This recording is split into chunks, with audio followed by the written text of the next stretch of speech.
What do you think are the worst misconceptions about black and white foreigners? If you are black, more discrimination, but white people, they got a lot of. Mostly, they are unhygienic.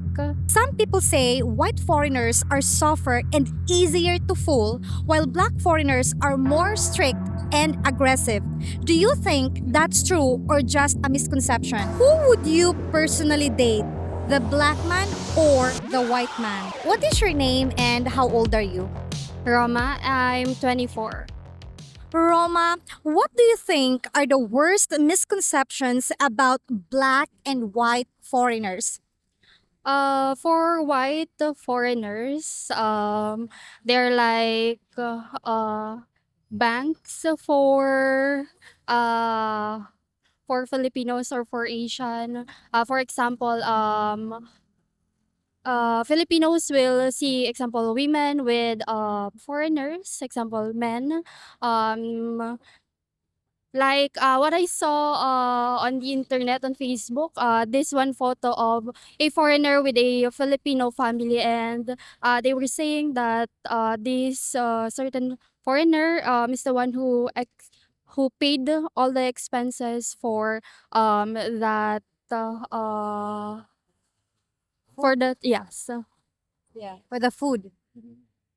And then for black, I believe it's not a misconception, but more of like for black, I believe yeah, for misconception, mostly they are unhygienic, and that's it. Okay. Okay. We saw this stereotype in online comments and wanted to hear your thoughts on it. Some people say white foreigners are softer and easier to fool, while black foreigners are more strict and aggressive. Do you think that's true or just a misconception? I think that's just a misconception. It really depends on the people, because sometimes their misconception on the black people is really what the attitude of white people are, and vice versa. So just misconceptions. Just misconception. If a local girl is seen dating a black foreigner versus a white foreigner, do people in public whisper different things about her? What are those misconceptions?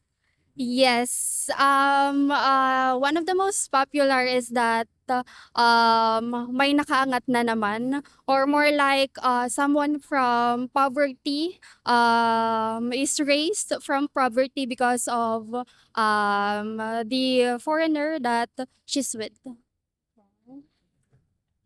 That's it. Yes. If you had to choose who is more likely to adapt to Filipino culture, eat local street food, and respect the culture, a black foreigner or a white foreigner? I think white foreigner, because from what I saw from vlogs, since I love watching foreigners like traveling in the Philippines and going to beaches, and they're really very respectful, and they say a lot of good comments about our country. You're 24 years old po, right? Still in college or you're working? Working. Is it okay to know what is your job? If it's okay. Yes, a virtual assistant. What is your name and how old are you? My name is Christine and I'm 27 years old. Christine, what do you think are the worst misconceptions about black and white foreigners? Black and white foreigners are those people that when we say rich, they are rich, and those black people are where some of them are poor. We saw this stereotype in online comments and wanted to hear your thoughts on it. Some people say white foreigners are softer and easier to fool, while black foreigners are more strict and aggressive. Do you think that's true or just a misconception? No, I think just a misconception lang. Because uh, those people are, uh, anong mabait? Kind. They are kind. And most of them are friendly. If you had to choose who is more likely to adapt to Filipino culture, eat local street food, and respect the culture, a black foreigner or a white foreigner? For me, it's pantay or both, yes. Both of them are easy to adapt, even in black or white foreigner. Okay. Ma'am Christine, who would you personally date? The black man or the white man? Syempre, the white man. The white man, because for me, myself, I think I am a black woman. So, I want my child, soon to be child, with a good character. Good character. And yes po. And appearance. Okay. With to have a white appearance. And, opo. Okay. You're 27, mom. You're working, right? Yes. What is your job, if it's okay? Under agriculture, Department of Agriculture, but I am a licensed teacher. Sister. Okay. So you're not teaching? I'm going to rank with with Department of Education. Okay. Rank. Still waiting. Yes. Okay. 27, single or are you in a relationship? Single. How long have you been single? Single, ready to mingle. You're ready. How long have you been single po? Ano, for now kasi I am on a stage that um medyo malabo.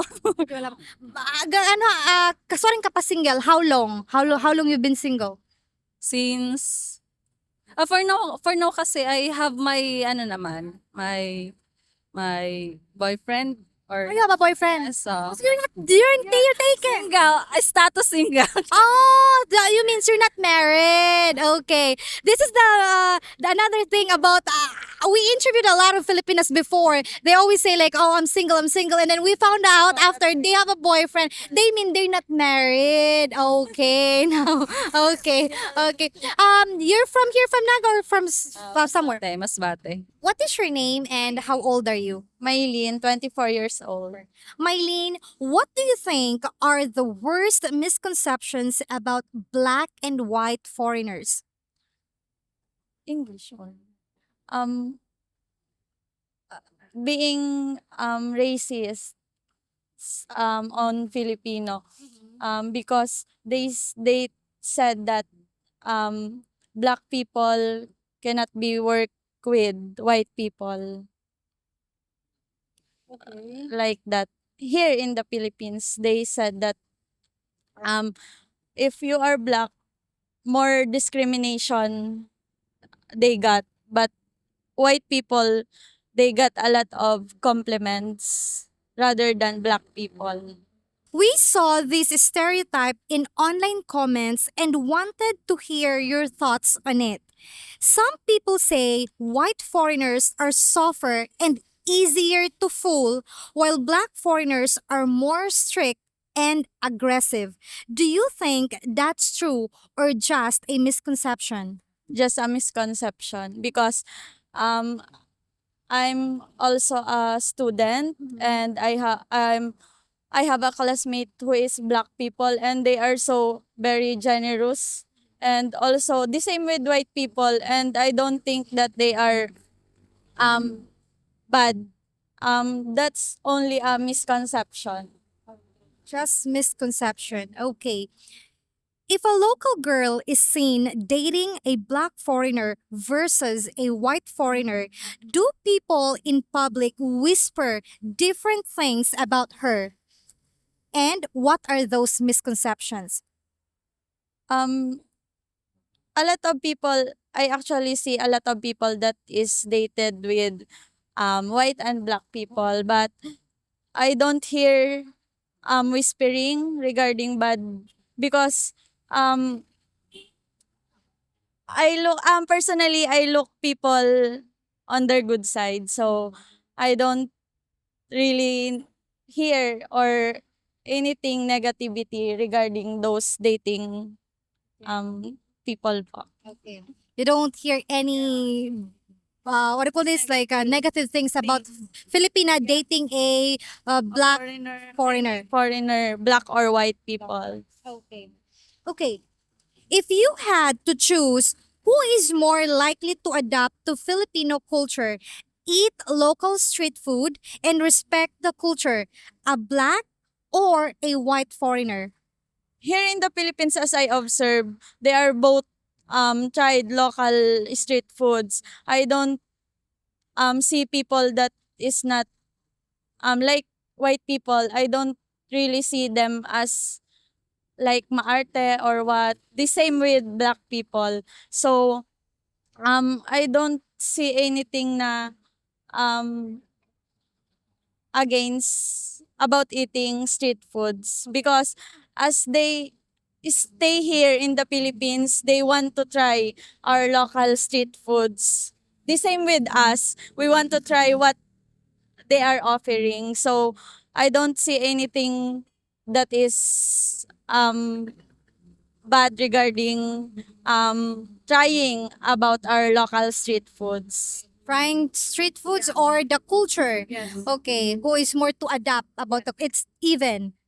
Yes, even black or white. Mm. There's no who's more. Yes. Okay, who would you personally date? The black man or the white man? Let's say you're single. You're 24 years old, right? Okay, who would you date? The black man or the white man? It depends.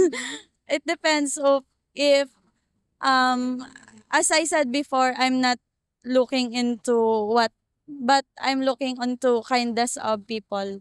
That's why it's either black or white. Yeah. 24 years old, in college, or you're working? College and working. Wow. I'm a working student for almost 6 years at Jollibee Naga Center. And you're studying what?